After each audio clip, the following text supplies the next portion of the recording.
Good morning, everyone. Dr. Choi is here. So there are some questions need to be reviewed, and I will walk you through for the final test or your future research.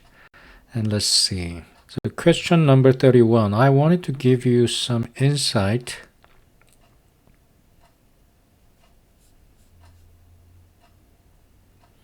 how to use research in actual your daily living.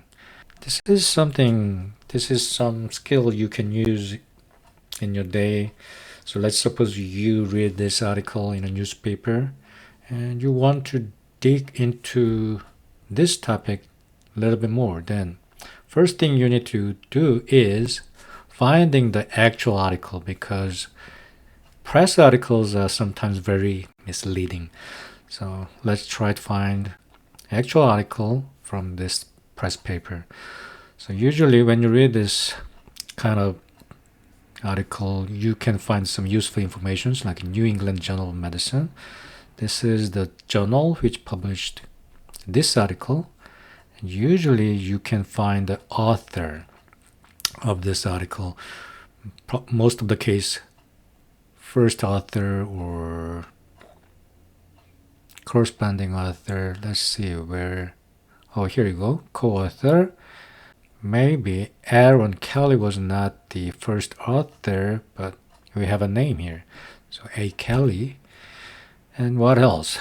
So this study included 201 young people. So this can be a clue too. So it is kind of a random, but let's try with this information. And this kind of result can be a good clue too. Let's summarize the keywords we can use here. So first,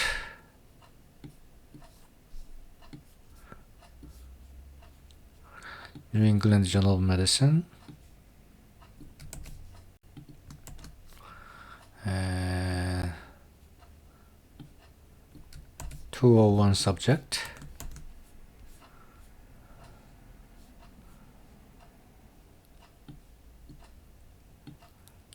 Aaron Kelly.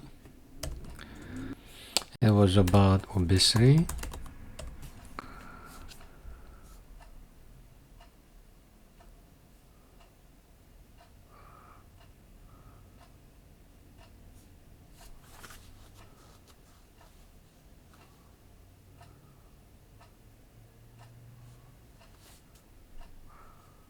And there's a name of the medicine.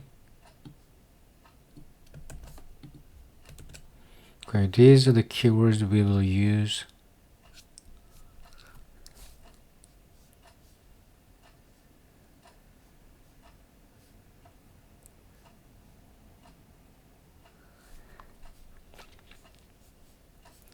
And let's go to PubMed.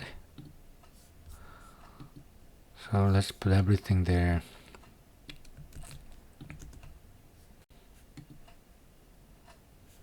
Okay, we got it. New England Journal of Medicine.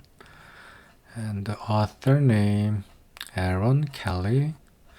1 weekly semaglutide with obesity. So we got this. And you can access the full text. And there are many different ways of getting full text. And if you can't, you can contact me. And here's a cite button. And click and change this to needed citation style. In this question, AMA style is needed, so copy. And this is the right answer for this question. So the right answer for question number 31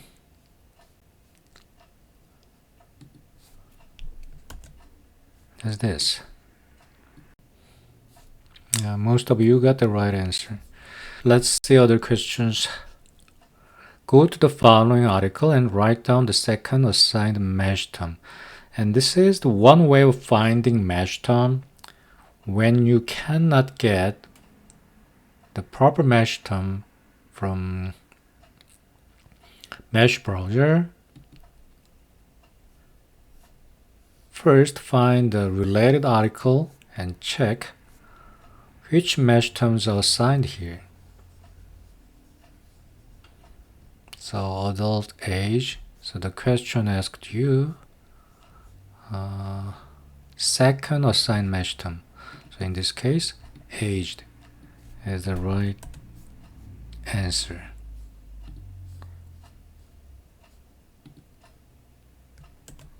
Can you see that this is the second one, aged?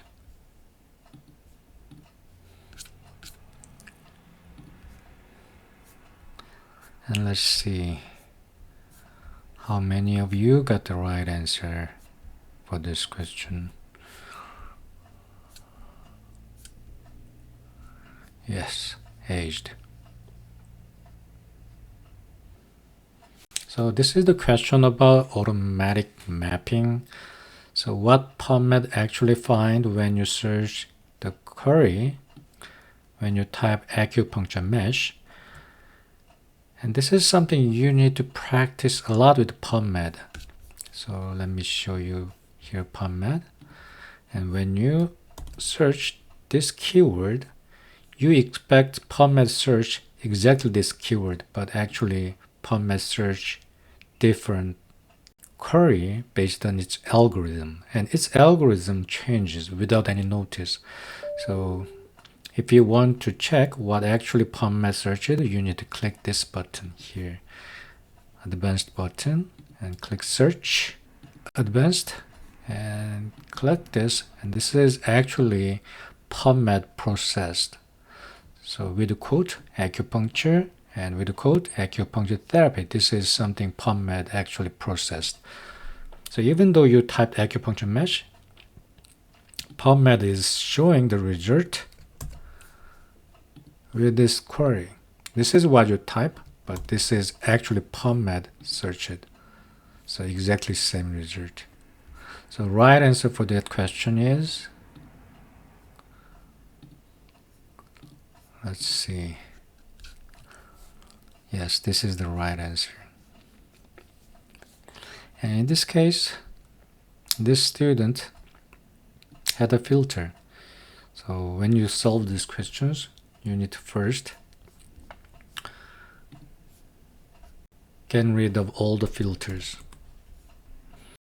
And finding thesaurus with a certain term is an essential part of your search, especially if you want to be sensitive, increase the result. So always there are some keywords you never expect. That is the reason, one of the reasons we need mesh. So those are questions about synonyms and thesauruses. I think these are the most challenging one in this midterm test.